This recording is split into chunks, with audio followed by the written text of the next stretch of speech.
Previously on Alan Wake, Alice has been kidnapped. Alan, please help me. Alice? You'll do exactly what I say if you ever want to see your wife again. I can't tell anyone except my agent Barry. Damn it, Barry, they'll kill her. You're my best friend, and I'm worried that you're not right in the head. The ransom is a manuscript I supposedly wrote that's coming true before my eyes. It happened just the way it was on that page. So dark. I have found only a few scattered pages. I want the entire manuscript. The deadline is in 2 days. I found Mr. Wake's pages. Good girl. How the hell did she get her hands on the manuscript anyway? I don't know. She's resourceful. I told you were too hard on her. Listen, I found out all sorts of interesting stuff while I was digging around. Yeah. Mr. Wake, it's Sheriff Breaker. We have an FBI agent here, Agent Nightingale. FBI? He's anxious to see you. You'd better come to the station.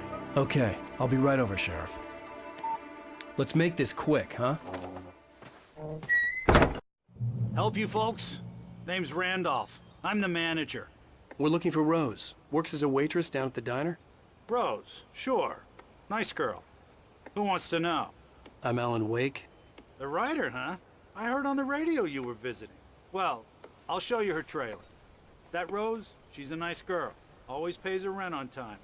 As I was saying, Al, I found all sorts of weird stuff from the local newspaper's archives.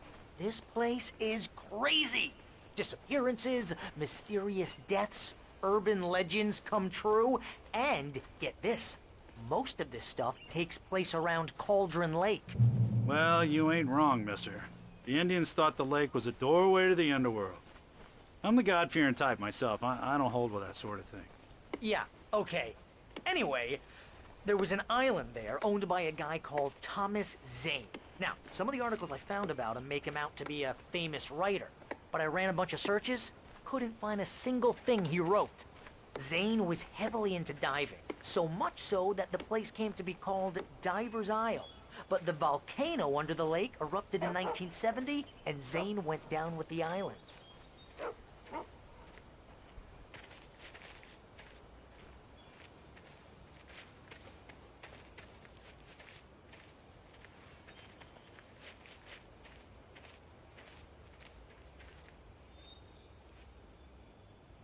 It gets better.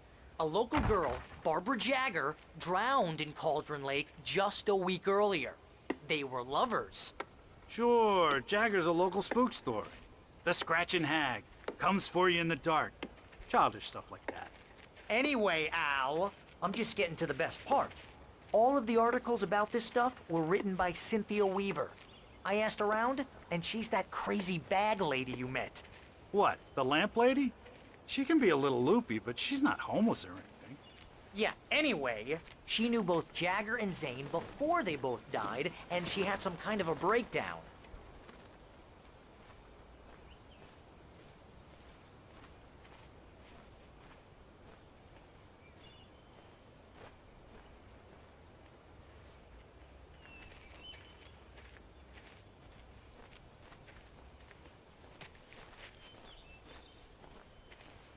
Well, mister, this here's Rose's trailer.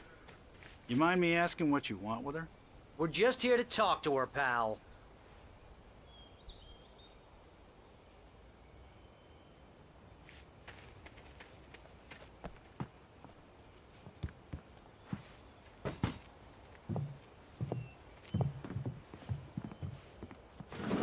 Welcome to...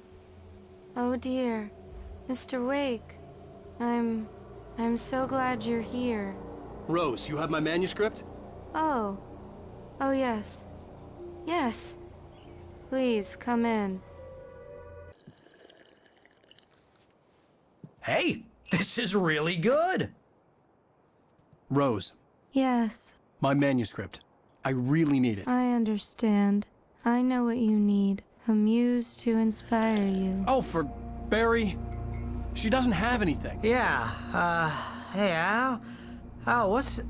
Oh... Barry! What? What?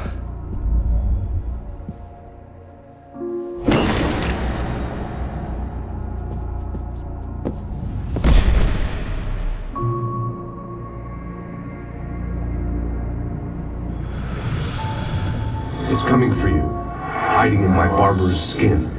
I'm too weak to stop it. You must turn the lights on.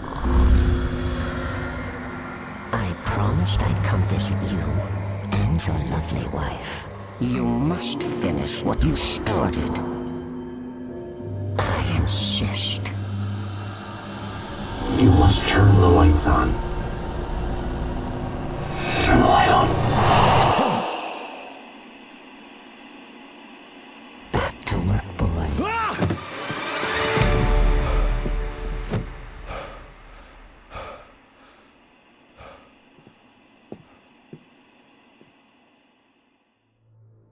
I felt nauseous, hungover. Only anger kept me going. I can't tell reality from dream anymore, but it seems I have an imaginary editor to help me. She's an old woman in a funeral dress. I call her Barbara Jacker. She's very strict. I'm writing faster and faster. My manuscript is being heavily revised. The edits are getting very aggressive, and each day there's less of me and more of her. I hate it, but I know she's right. She promises me I can save Alice this way. She knows more of this than I do. About the complex incantation I'm attempting. About this place. She's worked with another writer under similar circumstances, Thomas Zane. The genre of the story seems to be shifting. It's turning into a horror story. I'm getting close. I can feel it.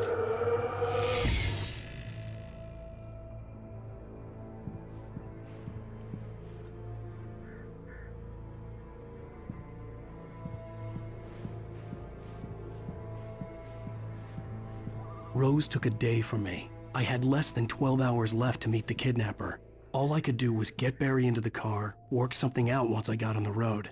Barry was out of it. He was way too heavy to carry. You're right. I deserve more money. I'm so handsome. Welcome to the Oh Dear Diner. What can I get you today? Coffee? I couldn't work up much hate for Rose. Something had used her to get to me and left its mark. First refill is free. Milk and sugar on the counter there. Would you like to hear today's specials? Thank you. A nice day. Come back soon.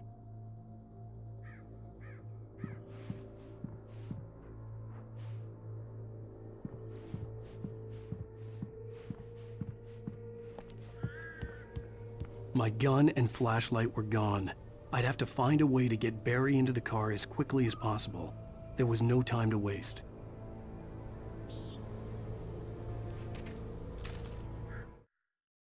Mr. Randolph liked Rose. That little smile she had. How she was still sweet when life had tried so hard to make her bitter. It wasn't any of his business what she did in her trailer. But those strangers, the writer and his smart-ass sidekick, looked like trouble. And they'd been in there for hours, way past her normal bedtime. He reached for the phone and called the sheriff's station.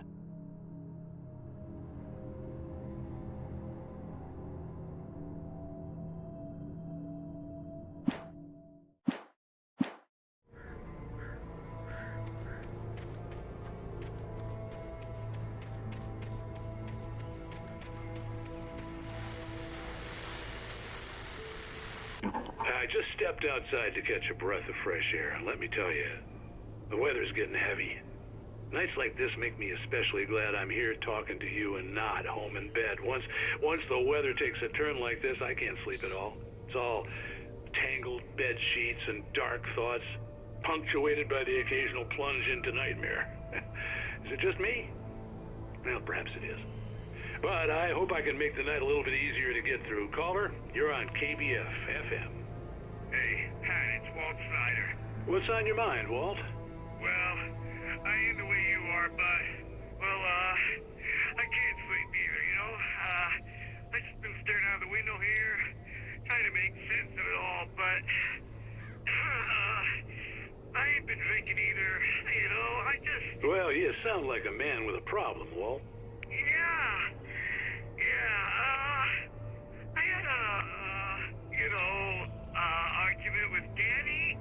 You know Danny, and, then I got in trouble with the law, you know, and, I'm just, well... I heard something like that, Walt. Yeah, Yeah. Well, you know, Daddy's my best friend, and, they let me out on bail today. And now I'm just alone here at the window, waiting. Man, and there's something in the air tonight, man. I was just outside looking up at the sky above our broadcast tower thinking the same thing. What are you waiting for, Walt? I don't know. But, something's gonna happen. I think I better go. Walt, maybe... No, thanks, Pat. Well, good luck to you, Walt. Hang in there. Let's take a little break, folks. This weather's really something else, huh? How can I be sure you will walk away? Why'd you love deception? Let me live this way. How can I be sure?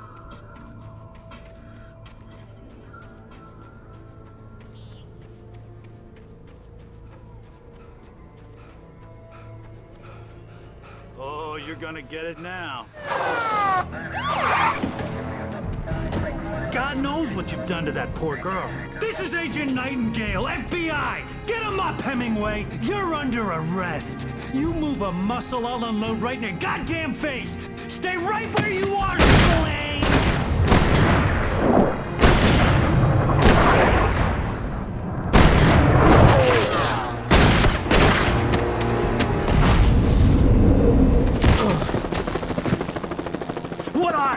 I'm standing right here, you goddamn maniac!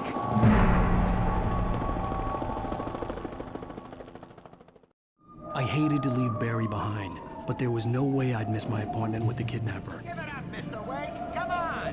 Take it easy now. Get after us. Don't let him get away. Move it. I'll have you shot if you let him get away.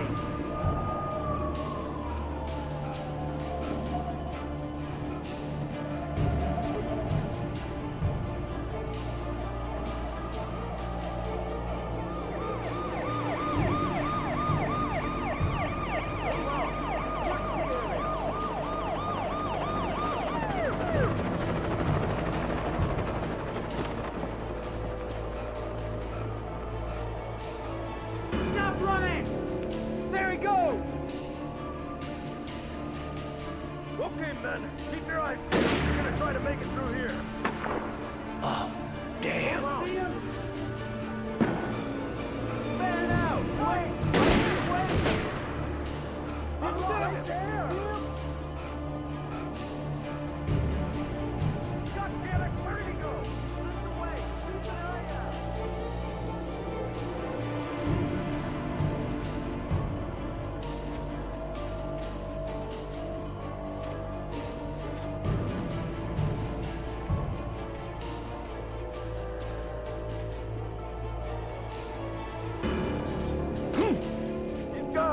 Come on, guys. We need to head him off. For decades, the darkness that wore Barbara Jagger's skin slept fitfully in the dark place that was its home and prison. It was hungry and in pain. It dreamed of its nights of glory when the poet's writing had called it from the depths and given it a brief, terrible taste of power and freedom. The rock stars had stirred it from the deep sleep the poet had sunk it back to in the end. When it sensed the rider on the ferry, it opened its eyes.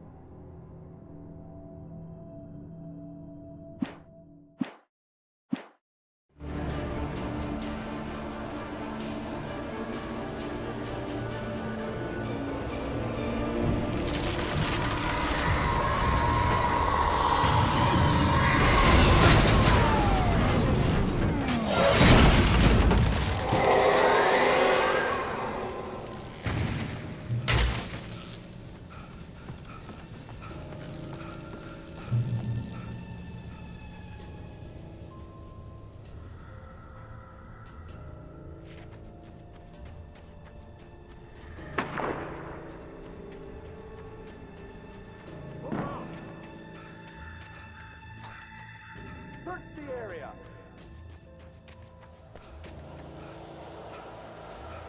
Stay sharp. This way.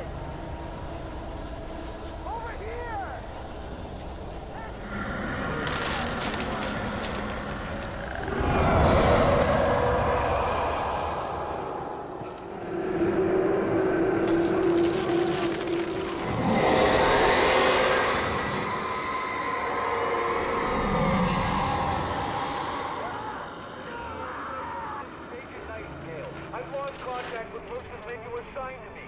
It's Blake's doing. This horror was everywhere I went, circling me. The cops didn't stand a chance. They were after a writer, not a monster.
This is James.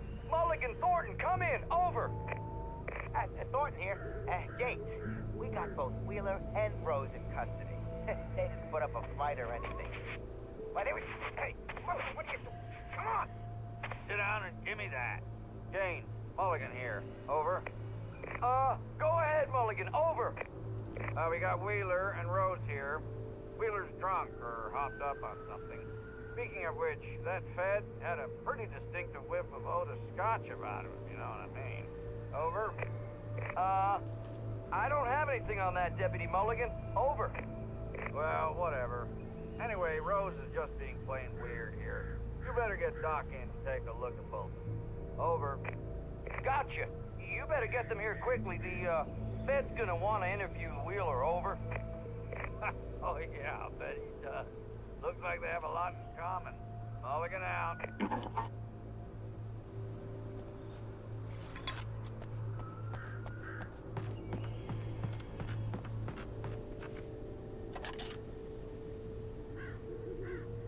I could see the lights of the radio station in the distance.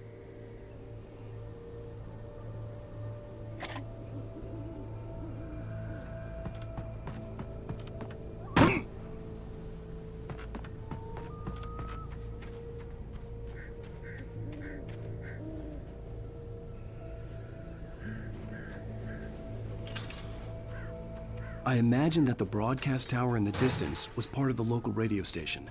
Maine seemed like a decent guy. Perhaps he could give me directions to the coal mine.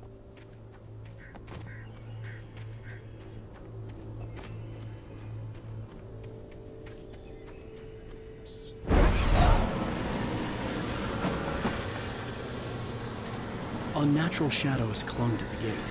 The darkness that was after me was trying to stop me. I wouldn't get through without a light.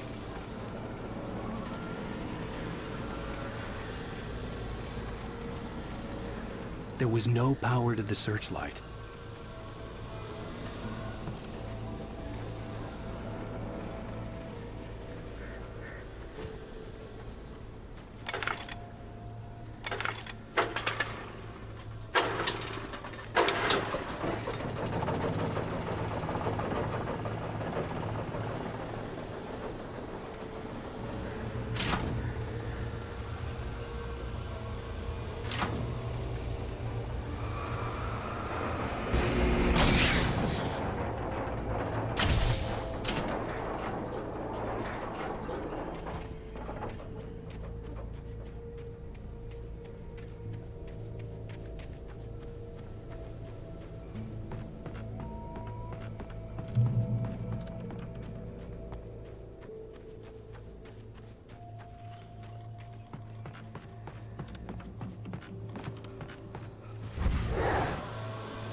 realized the flashbang grenades.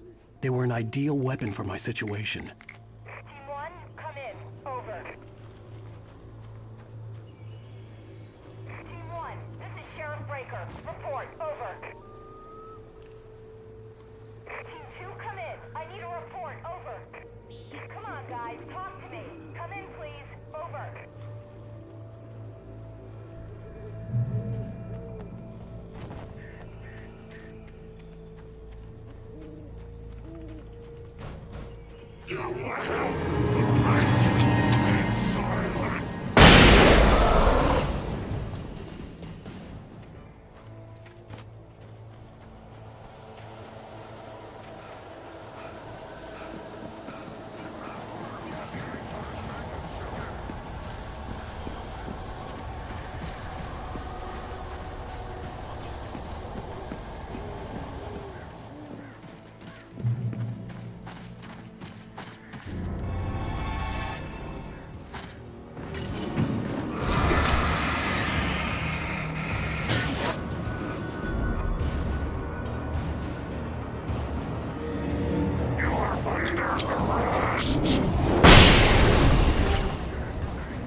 I hope Maine could lend me a car to get to the coal mine. Oh, why, hello, Lorna. What do you have for us? Well, I just don't see why the cops bother with the trailer park. What do you mean? It's a trailer park. Of course you're going to have trouble in a place like that. I mean, what do you expect? The sheriff should be helping us normal citizens instead of wasting resources on those people. Well... Let the trash sort themselves out. I'm sorry, but my granddaddy settled in Bright Falls in 1911. Well, thank you very much for that compassionate viewpoint, Lorna. Oh, here's a little surprise. The famous writer Alan Wake just walked in. Folks, I'm going to see if I can talk him into an interview. Come on in, Mr. Wake. Oh, I'm so glad you could find the time to do this, Mr. Wake. Nowhere to run now, Dan Brown. You back away from me. Don't hurt. Whoa. Everyone calm down. Put the gun down. We're all friends here, right? Cool your jets, Nightingale. We got him. Judas Priest! What the hell's the matter with you? There's a civilian in there.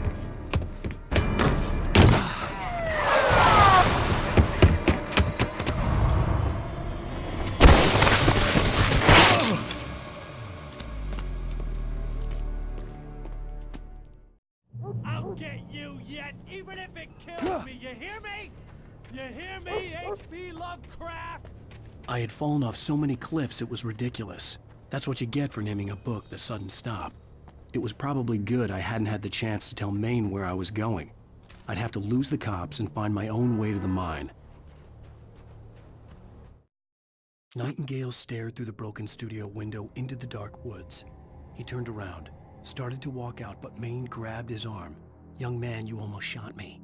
You don't shoot off rounds at people like that. What's the matter with you?" Nightingale shook his arm free, marched out. His cheeks burned with rage and humiliation.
was no sensible reason for the power company work lights to be here. It was almost as if they'd been left for someone like me to use.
Sarah trusted her gut, and her gut said Agent Nightingale was an asshole.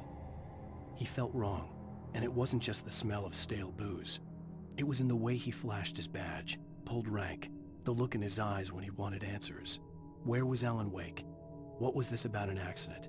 Where was his wife? And most importantly, why did she let Wake go? He wouldn't answer her questions. Federal business was all he'd say.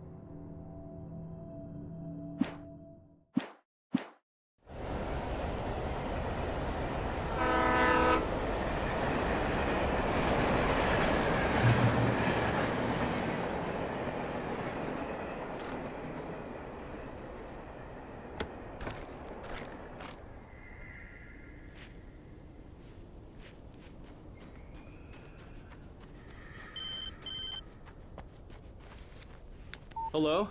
The most stubborn man I've ever met. Alice? Alice? Alan. I'm so afraid. He keeps me in the dark. Please help me. I look at you, Alan, and it's not you. Something else. Looking out from behind your eyes. Alice, I'm here. I'm so alone here. It's all gonna go to hell. You need to be careful. Cooperate. The connection had been terrible, but that wasn't the only thing that hadn't been right with the call. She sounded wrong somehow, but she had called me. The pipe wrenched itself loose from the bridge's steel framework. Wrapped in darkness, it floated in midair, twitching. For a moment, I didn't understand what I was looking at. The heavy object lurched at me with impossible force. I threw myself out of the way, but just barely. When I turned my flashlight on it, it shook in a dark rage before it flew at me again.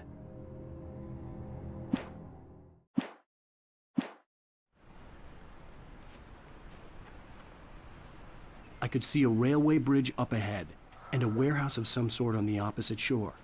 I hoped I could find a car from there.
That was pursuing me was growing stronger, and it was taking over everything in its path.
That was pursuing me was growing stronger, and it was taking over everything in its path.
slammed the door shut right in his smug face.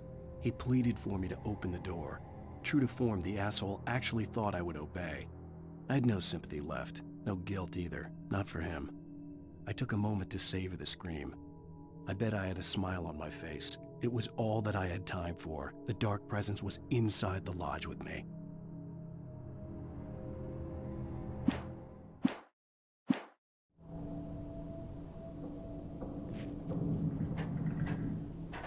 As a teenager, just starting to get interested in writing, Stephen King had been a source of inspiration to me. I thought about all the inanimate objects that had come to life in his books. No one is safe in a good horror story. Certainly not the protagonist. That's what makes them fun.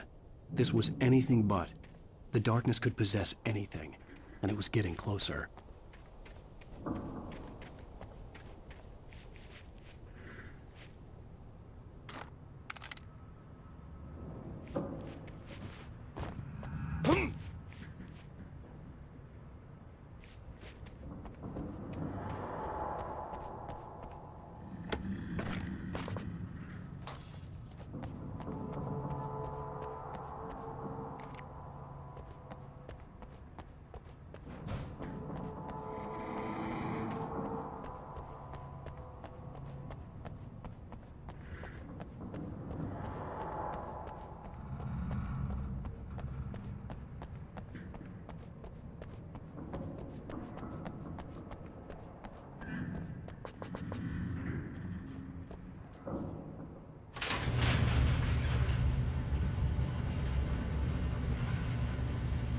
Did you call 911?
take the facts of our existence for granted, unaware that they are merely a thin veneer of desperate self-delusion covering a vast cosmos of madness and horror.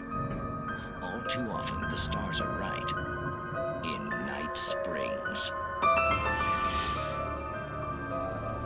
Tonight's episode, a family occasion. Journalist Alvin Derlis' trip to study the local customs of an insular community in Night Springs has been less than successful.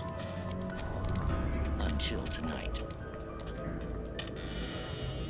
Well, I'm glad you changed your minds about this. Ancient customs, local mythology. My editor loves this kind of stuff. Well, Mr. Derlith, we don't want to feel like we're on exhibition, but you have demonstrated the seriousness of your intent. Oh, I am serious. Really, just do your thing. I'll stay out of your way and observe. Actually, I thought you could assist us. I'm afraid we are a man short. It would provide you with an intimate perspective. Could I really? Of course, Mr. Derlith. Well, I guess that's the least What would I have to do? Oh, here. Let me show you with a kiss.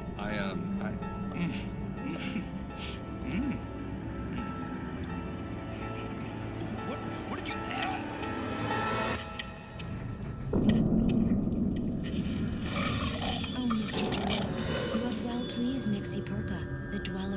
flesh. Your body shall host his thousand beyond, and all shall be glory.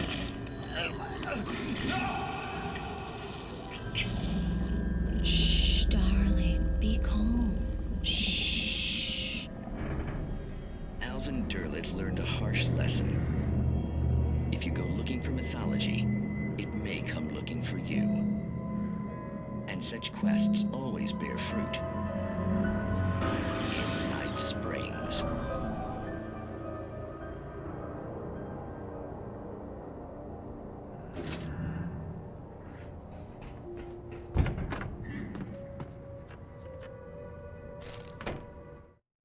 The darkness surged towards me, sucking everything loose from the ground into its depths, tugging at my clothes. I saw the flare the kidnapper had dropped and threw myself towards it just as I felt my feet leave the ground. The darkness embraced me with the force of a tornado. Somehow I managed to light the flare. The darkness roared and cast me away. I fell toward the dark waters of the lake far below.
I had never been this glad to see the sunrise. I had a couple of hours to get to the coal mine.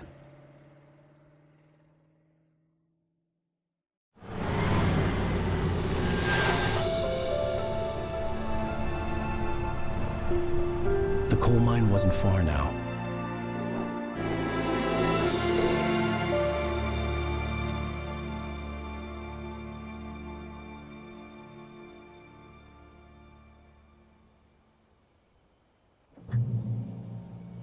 Today, I would meet the kidnapper, and he would give me Alice. I wouldn't give him any other choice. A drowning man will clutch at a straw.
This is Pat Maine, and you're listening to KBF-FM. Folks, I want to apologize for kind of abandoning you to that looping music track last night, but I was detained. You see, I encountered a big-shot G-man with an itchy trigger finger who could use a lesson in manners and a boot in the ass, not necessarily in that order either. Now, folks, I know I'm not being very informative here, and I apologize for that. I really should just keep quiet, but I'm just so peeved right now, because some people just shouldn't be carrying badges. I'm just glad that our Sheriff Breaker was there to straighten things out.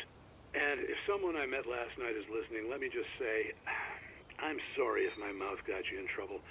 I'm pretty sure you're not the bad guy here. Godspeed, son. I hope you know what you're doing. Now, on a lighter note, I'll be talking to Dr. Nelson all morning.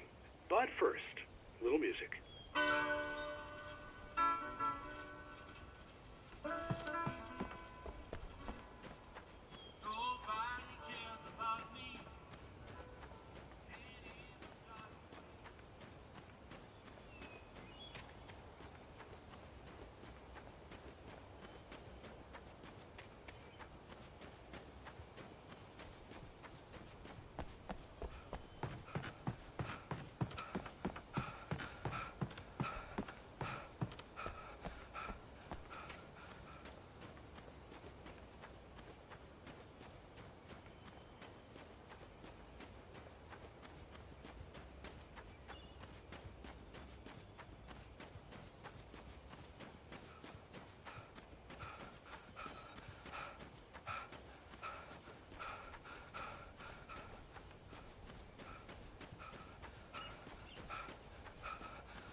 Welcome back to KBF-FM.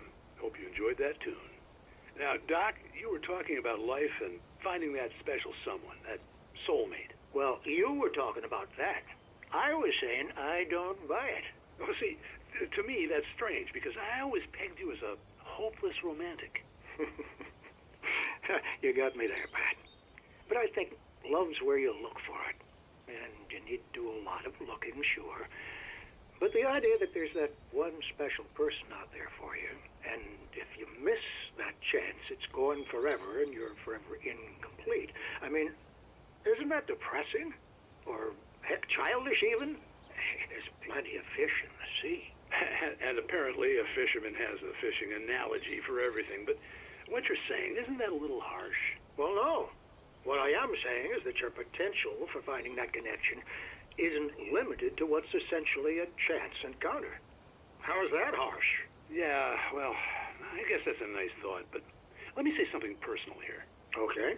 Now, well, I don't disagree with you exactly, but I can't really fit that together with what I feel, what I felt for someone, because she was the one. She was. And I let her drift away from me.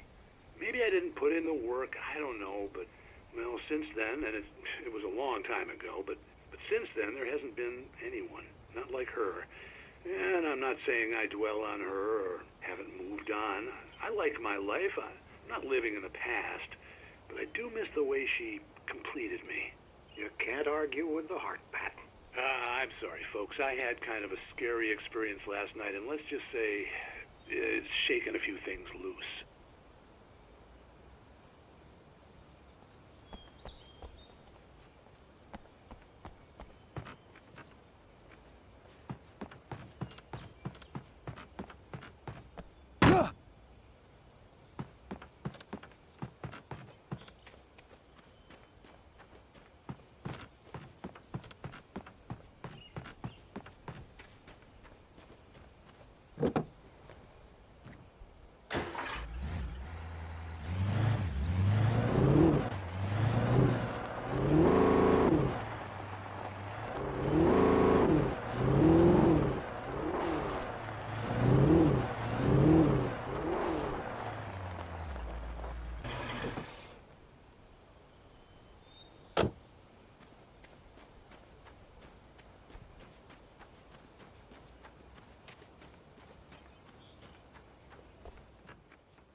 For Mott, spying on the writer on the ferry had been a disappointment.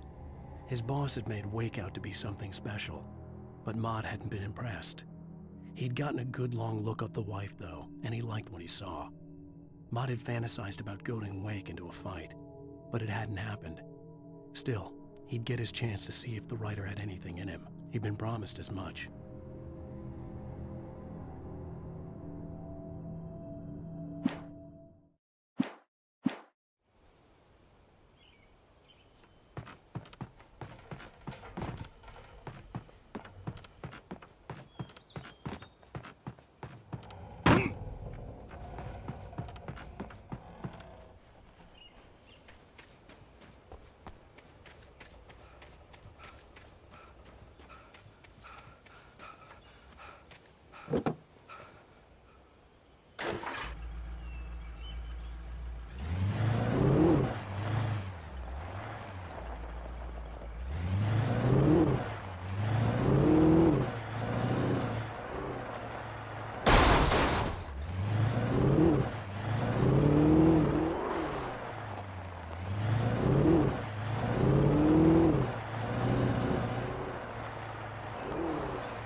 I was early. I was supposed to meet the kidnapper at noon in the main building. The coal mine was quiet. It was a museum now.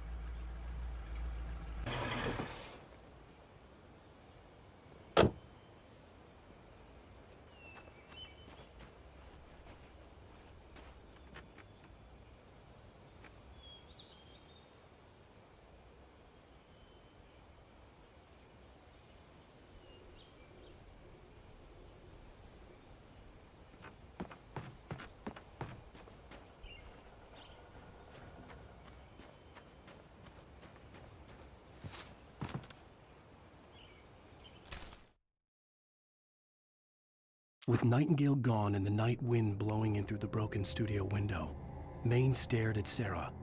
The sheriff looked away. Maine's voice shook with barely controlled anger. That boy's doing more drinking than thinking. I hope you know what you're doing, Sarah. He's got a sickness in his eyes. You take my word for it. He wants Wake for a reason, and it's not for anything good.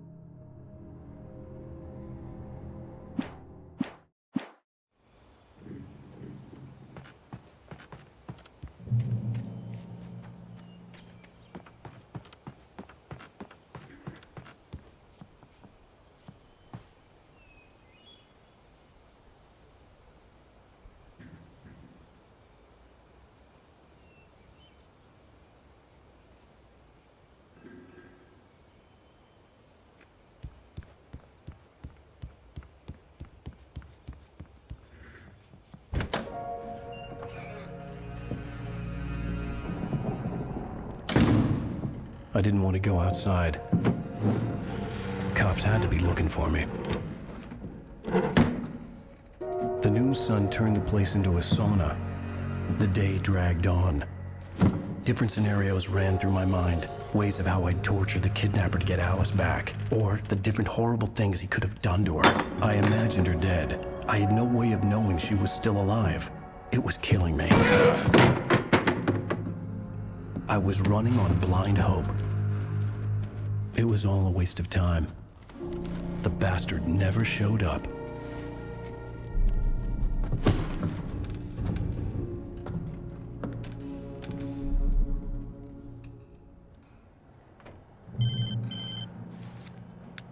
Wake! Where the hell are you? Change of plans. You know where Mirror Peak is? It's a big mountain north of where you are. You follow the path from the mine, you can't miss it. There's a lookout point there. I'll be waiting. I'm through being jerked around by You you. want to see your wife alive? Because if you do, you better watch what you say to me. Do we understand each other? I want to talk to Alice. Yeah, and I want the manuscript. Don't keep me waiting, Wake. Hello? Hello! Ah! I'm gonna kill him! I had to get to Mirror Peak.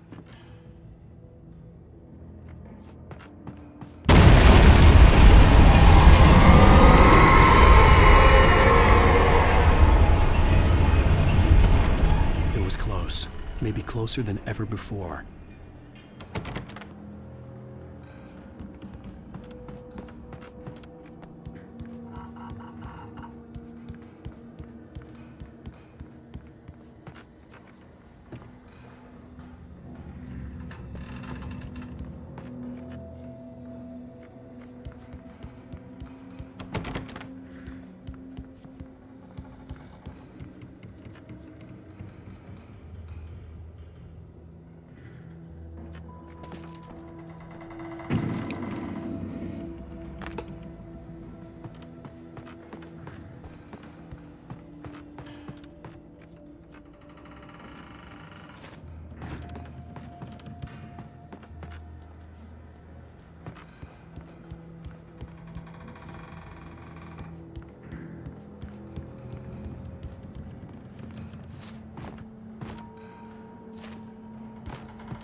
When Thomas Zane fell for Barbara Jagger, it happened fast.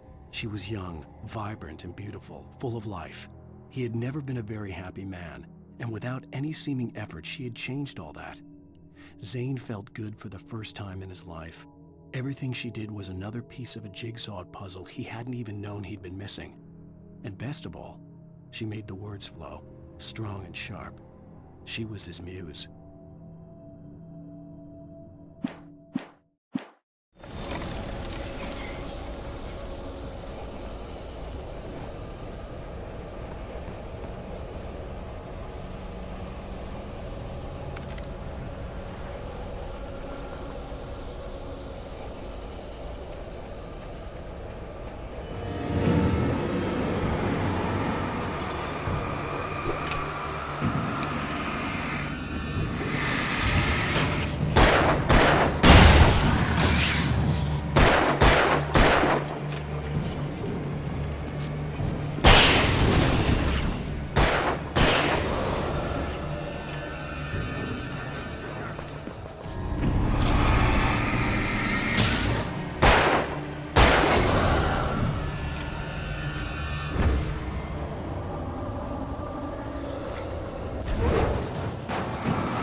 The only way to reach the hillside ahead was to go through the building. I had to find a way to avoid electrocution.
Some of the taken retained echoes of their former selves, but these were just the nerve twitches of a dead thing.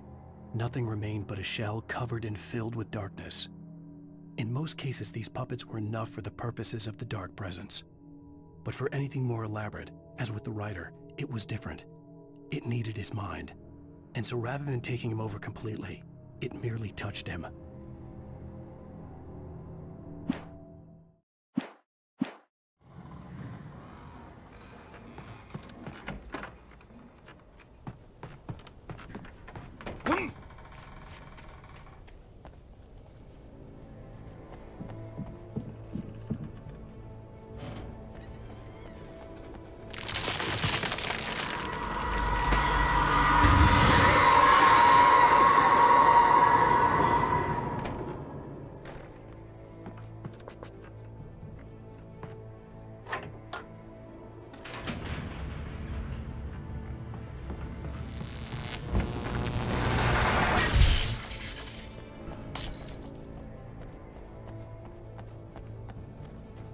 There was no way the flashbang grenades were standard power company equipment.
I stared through the bars of the jail cell.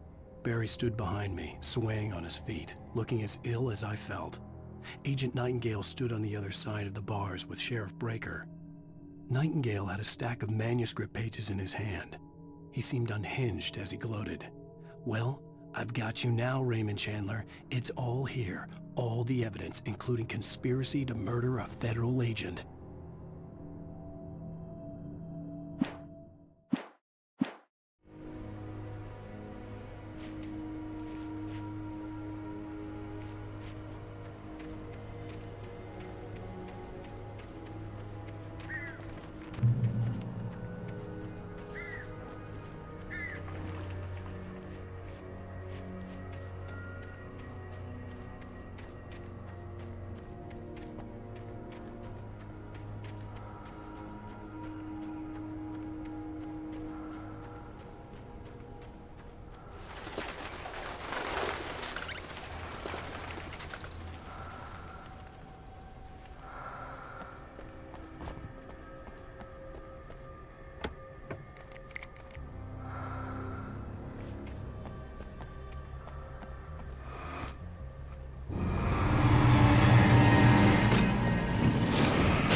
I had no real plan. I was going to give the kidnapper all the manuscript pages I had for Alice. If that wasn't enough, I'd hold him at gunpoint and make him talk.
dark presence was moving ahead of me in the same direction I was going. A cold feeling settled itself in the pit of my stomach. Was it going for Alice?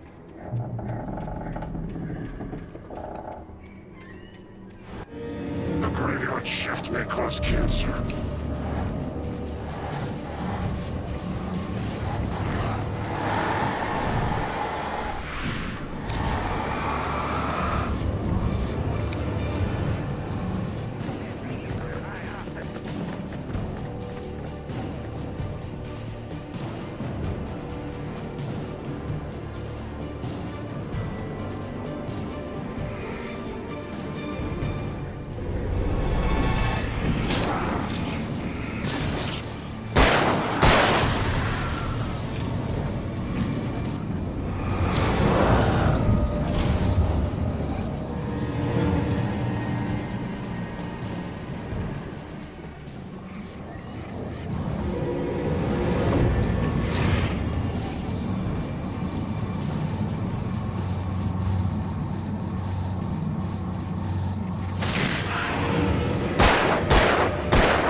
The place was dead, a ghost town.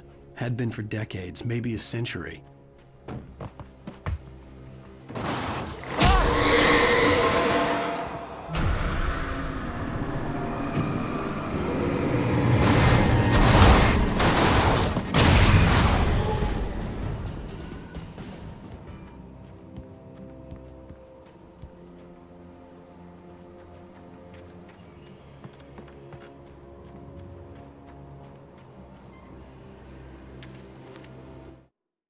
Things were never as simple in real life as in fiction. I had lost count of the times I had wished there'd be a clear reason for my writer's block. Something to fight, something to lash out on. There wasn't. I was filled with doubt. I was nothing like the hero in my books. Alex Casey had gone through his life with single-minded determination, never wavering from his goal. Even now, I was angry at myself, angry at Alice, angry at Barry. I was fumbling and I had no plan.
I needed a key for the door.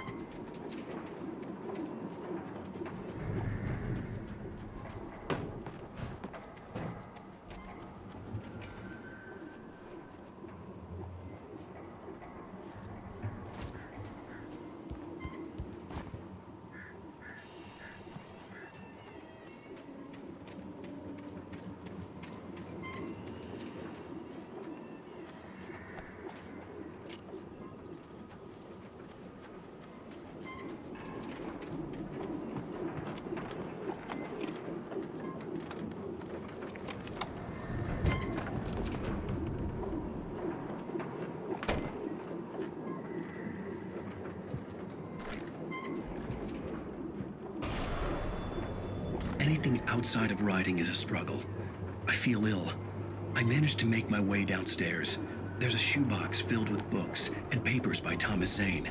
It's very hard to focus, but I managed to read some of it. He's a poet, and a good one. He writes of muses and creators summoning fabulous things from a magic lake, using his powers to shape the world of a realm of gods and dreams and demons, dark things that wait for a chance to slip through, wearing the flesh of men as disguise. Zane writes about himself, his girlfriend being taken over by a dark presence, about growing scared of the lake. Zane believes it's a mirror to the gaping void of darkness above, where some Lovecraftian presence lurks. I crawl back upstairs. I'll borrow these things for my story. They ring true. They fit.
The kidnapper had sent me a text.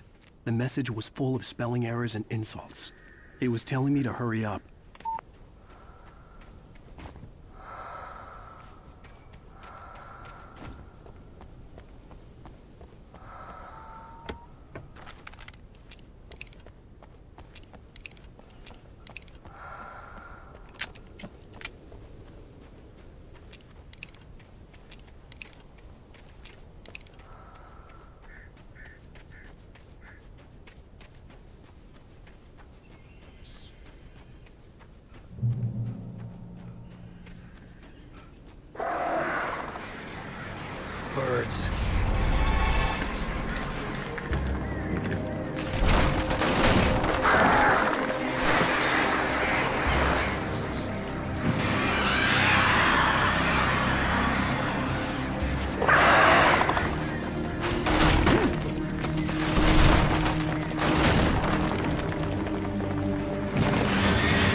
Without warning, the headache stabbed at my brain.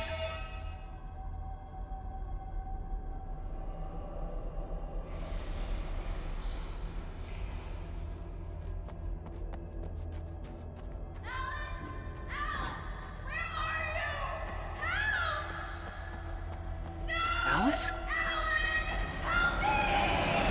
Alice!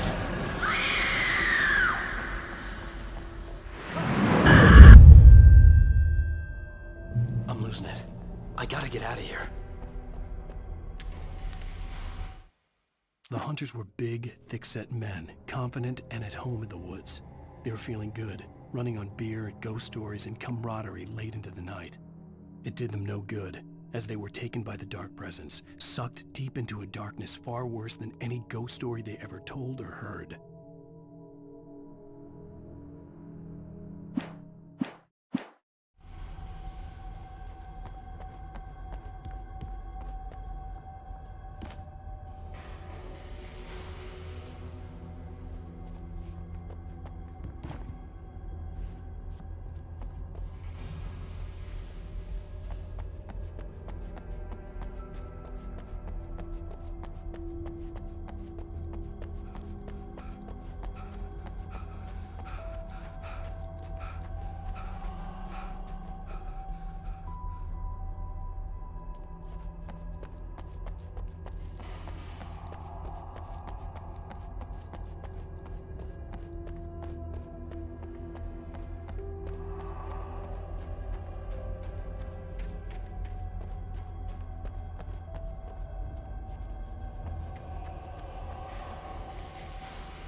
Even behind the closed doors and curtains of his grimy room at the Majestic, the local motel, Nightingale could feel the locals' eyes on him, the unrelenting pressure of their judgment.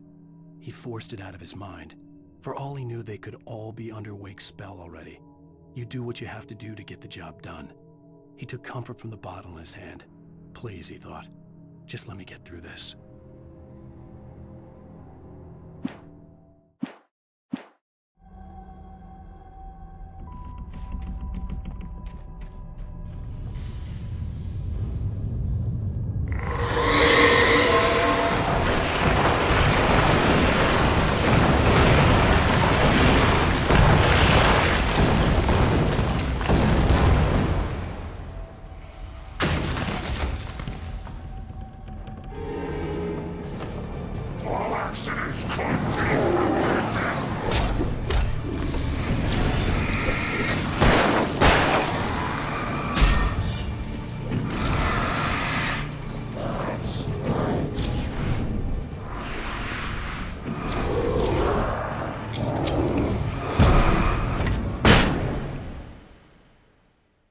I'm losing it.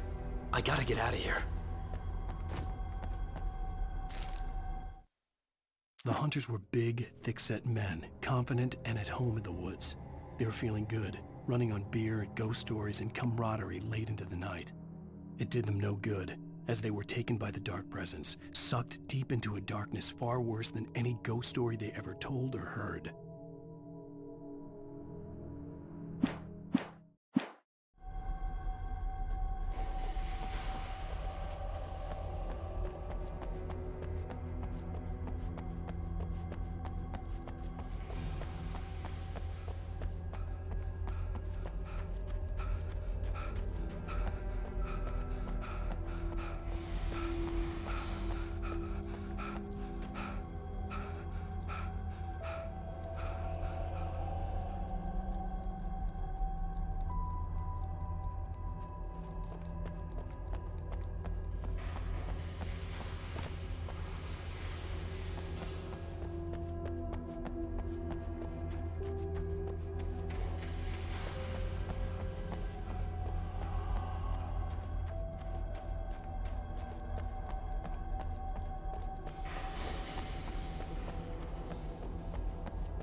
even behind the closed doors and curtains of his grimy room at the Majestic, the local motel. Nightingale could feel the local...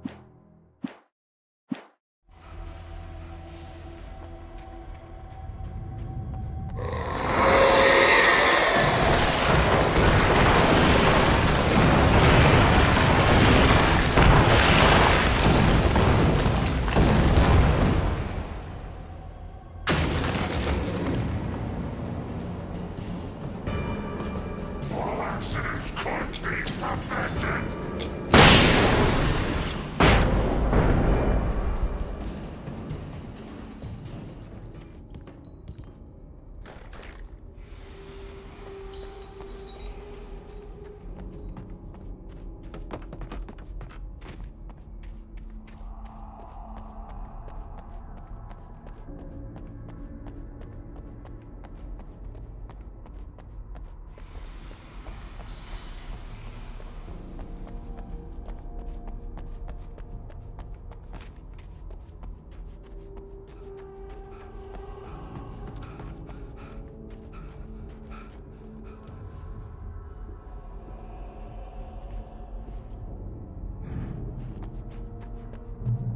I'd have to make my way up this mineshaft in order to go on. Maybe the machinery could help me with that.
I'd have to make my way up this mineshaft in order to go on.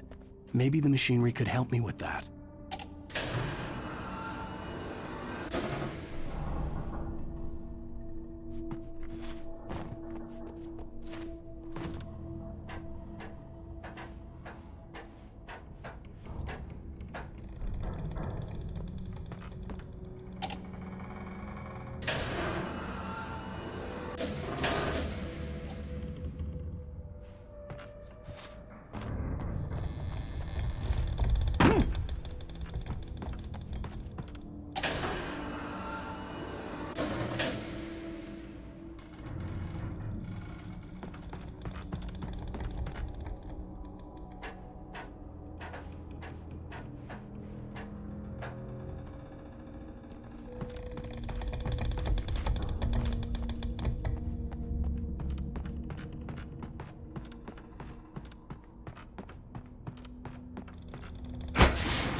Lightning flashed behind the windows of Cauldron Lake Lodge.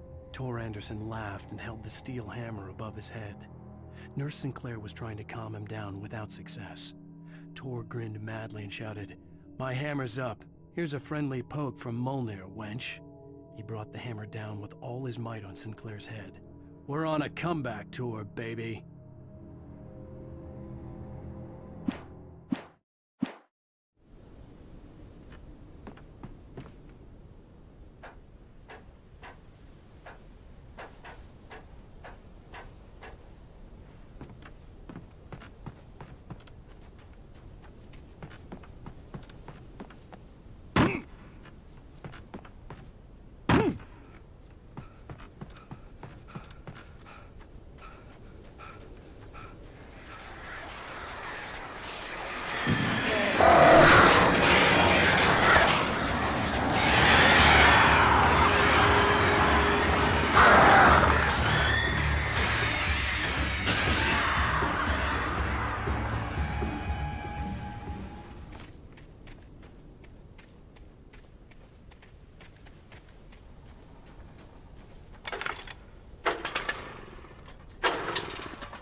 Another cable car. Just great.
Maud had checked all of Stucky's rental cabins.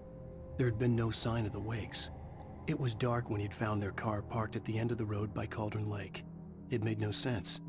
They must have taken a wrong turn, but there was no sign of them, and the car had been there for hours already. Frustrated, Mott stood on the rotten ruin of the footbridge that had once led to Diver's Isle before it sank beneath the waves years ago. The boss wouldn't be happy.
I could see Cauldron Lake. I thought I could make out the spot where the island and the cabin had been.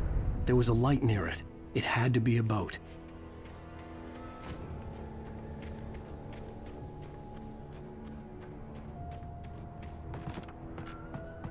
I was close now. I had to get there fast. I dreaded what I would find. Wait! Are you? Wait! Hey, I'm here! I'm coming! No! Get away! Sorry. Please, lady. The boss didn't know who he was messing with. I didn't know. I swear, I didn't know. We don't have his wife. We don't know where she is. She's probably drowned. We just said we had her to make a play ball. You see? To get him writing for us. Please. Please. Oh. I'm sorry. Please.